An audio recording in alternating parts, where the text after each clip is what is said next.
they went zone, and they're just so big with the zone, and I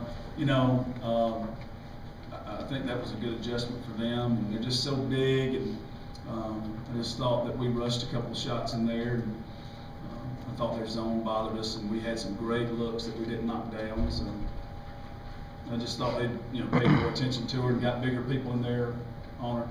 Matthew, how big was that zone to slow the tempo of the game?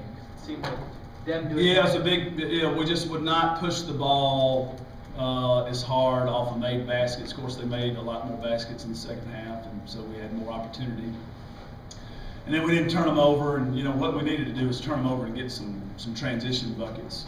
And the zone slows down, because then you have Jen O'Neill, who's not real tall, and then they're running a 6'3" at her, and then she shot fakes there, and then dribbles into another 6'3", and so it affected her a little bit. So we just needed to move the ball a little bit better, but their zone was excellent. Got time for 2 more. Coach, Is Kayla injured at all? Was it just a bad match? She has the stress fracture, and she just really struggled in practice, and didn't look to me. This was a rough game tonight, very physical, and so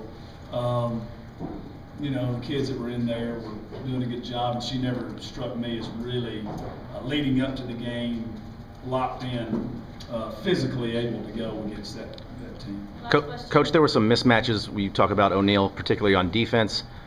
Were some of those just unavoidable, or were they not switching perhaps when supposed to? She just get caught there? Well, we're in a scramble in the press, and so sometimes, just every now and then, you're going to get matched up, not the way you would if you ran back and got matched up traditionally. And I didn't think that was the biggest factor in the game, them exploiting mismatches. I thought that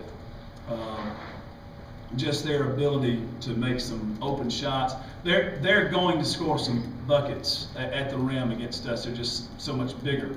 I thought it was their kids stepping up, making some big shots at big moments, and really, and we weren't able to do that. And I thought that was probably the biggest difference in the game. All right, thank you, everybody. Thanks. Coach Summit is here.